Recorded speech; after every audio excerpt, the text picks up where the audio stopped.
दक्षिण में विजयनगर साम्राज्य ही था।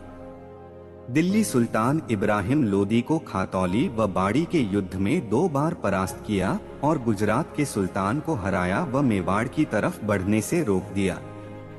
बाबर को खानवा के युद्ध में पूरी तरह से राणा ने परास्त किया और बाबर से बयाना का दुर्ग जीत लिया। इस प्रकार राणा सांगा ने भारतीय इतिहास पर एक अमिट छाप छोड़ दी। 16वीं शताब्दी के सबसे शक्तिशाली शासक थे। इनके शरीर पर 80 घाव थे। इनको हिंदुपत की उपाधि दी गई थी। इतिहास में इनकी गिनती महानायक तथा वीर के रूप में की जाती है। 1519 में गुजरात और मालवा की संयुक्त मुस्लिम सेनाओं के बीच राजस्थान में गागरोन के निकट राणा सांगा के नेतृत्व में गागरोन की लड़ाई लड़ी गई थी। राजपूत संघ की जीत ने उन्हें चंदेरी किले के साथ साथ मालवा के अधिकांश हिस्सों पर अधिकार कर लिया। सिलवाड़ी और मेदिनी राय जैसे शक्तिशाली राजपूत नेताओं के समर्थन के कारण मालवा की विजय राणा सांगा के लिए आसान हो गई। मेदिनी राय ने चंदेरी को अपनी राजधानी बनाया और राणा सांगा का एक विश्वसनीय जागीरदार बन गया। राणा सांगा चित्तौड़ से एक बड़ी सेना के साथ राव मेडम देव के अधीन राठौरों द्वारा प्रबलित और महमूद खिलजी द्वितीय से गुजरात अस्फिलियों के साथ आसफ खान से मिला। जैसे ही लड़ाई शुरू हुई, राजपूत घुड़सवार सेना ने गुजरात कैवलरी के माध्यम से एक भयंकर हमला किया। कुछ अवशेष जो बिखरने से बचे। राजपूत घुड़सवार गुजरात के सुदृढ़ीकरण को पार करने के बाद मालवा सेना की ओर बढ़े। सुल्तान की सेनाएं राजपूत घुड़सवार सेना का सामना करने में असमर्थ थीं और बुरी हार का सामना करना पड़ा। उनके अधिकांश अधिकारी मारे गए और सेना का लगभग सर्वनाश हो गया।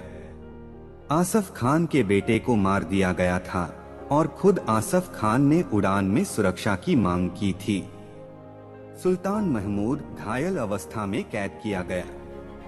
मालवा में जीत और हिंदू शासन को बहाल करने के बाद सांगा ने शाह को क्षेत्र के हिंदुओं से जजिया कर हटाने का आदेश दिया।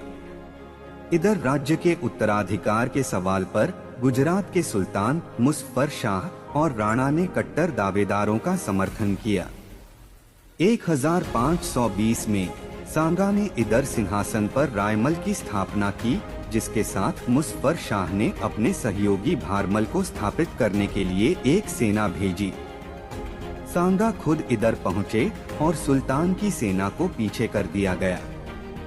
राणा ने गुजराती सेना का पीछा किया और अहमदाबाद के रूप में सुल्तान की सेना का पीछा करते हुए गुजरात के अहमदनगर और विसनगर के शहरों को जीत लिया। खतौली का युद्ध। इब्राहिम लोदी ने अपने क्षेत्र पर संघ द्वारा अतिक्रमण की खबरें सुनने के बाद एक सेना तैयार की और 1517 में मेवाड़ के खिलाफ मार्च किया। राणा अपनी सेना के साथ राणा लोदी की सीमाओं पर खतौली में लोदी से मिले और खतौली में आगामी लड़ाई में लोदी सेना को गंभीर चोट लगी। लोदी सेना बुरी तरह परास्त होकर भाग गई। एक लोदी राजकुमार को पकड़ लिया गया और कैद कर लिया गया। युद्ध में राणा स्वयं घायल हो गए थे। इब्राहिम लोदी ने हार का बदला लेने के लिए अपने सेनापति मियां माखन के तहत एक सेना सांगा के खिलाफ भेजी।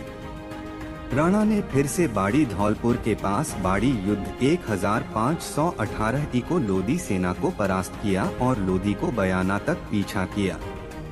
इन विजयों के बाद सांगा ने आगरा की लोदी राजधानी के भीतर फतेहपुर सीकरी तक का इलाका खाली कर दिया।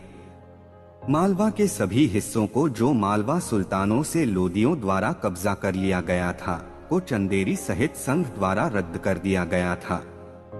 उन्होंने चंदेरी को मेदिनी राय को दिया। राणा सांगा ने पारंपरिक तरीके से लड़ते हुए मुगल रैंकों पर आरोप लगाया। उनकी सेना को बड़ी संख्या में मुगल बाहुबलियों द्वारा गोली मार दी गई। कस्तूरी के शोर ने राजपूत सेना के घोड़ों और हाथियों के बीच भय पैदा कर दिया, जिससे वे अपने स्वयं के लोगों को रौंदने लगे। राणा सांगा को मुगल केंद्र पर आक्रमण करना असंभव लग रहा था। उसने अपने आदमियों को मुगल गुटों पर हमला करने का आदेश दिया। दोनों गुटों में 3 घंटे तक लड़ाई जारी रही। इस दौरान मुगलों ने राजपूत राजाओं पर कस्तूरी और तीर से फायर किया, जबकि राजपूतों ने केवल करीबियों में जवाबी कार्रवाई की। पैगन सैनिकों के बैंड के बाद बैंड ने अपने पुरुषों की मदद करने के लिए एक दूसरे का अनुसरण किया, इसलिए हमने अपनी बारी में टुकड़ी को टुकड़ी के बाद उस तरफ हमारे लड़ाकू विमानों को मजबूत करने के लिए भेजा। बाबर ने अपने प्रसिद्ध तालकामा या पीनिस आंदोलन का उपयोग करने के प्रयास किए, हालांकि उसके लोग इसे पूरा करने में असमर्थ थे। 2 बार उन्होंने राजपूतों को पीछे धकेल दिया, लेकिन राजपूत घुड़सवारों के अथक हमलों के कारण वे अपने पदों से पीछे हटने के लिए मजबूर हो गए। लगभग इसी समय रायसेन की सिलहदी ने राणा की सेना को छोड़ दिया और बाबर के पास चली गई। सिलहदी के दलबदल ने राणा को अपनी योजनाओं को बदलने और नए आदेश जारी करने के लिए मजबूर किया। इस दौरान राणा को एक गोली लगी और वह बेहोश हो गया, जिससे राजपूत सेना में बहुत भ्रम पैदा हो गया और थोड़े समय के लिए लड़ाई में खामोश हो गया।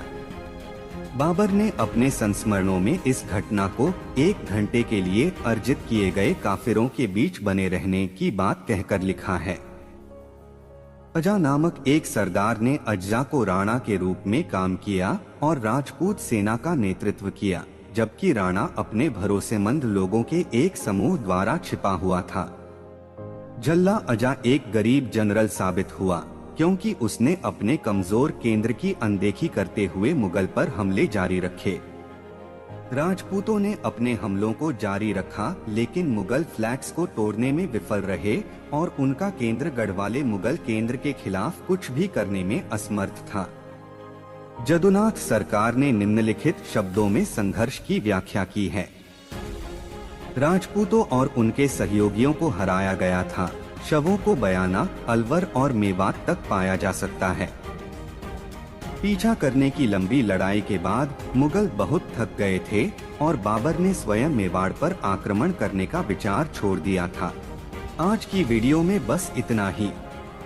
आशा करते हैं आपको यह वीडियो पसंद आई होगी।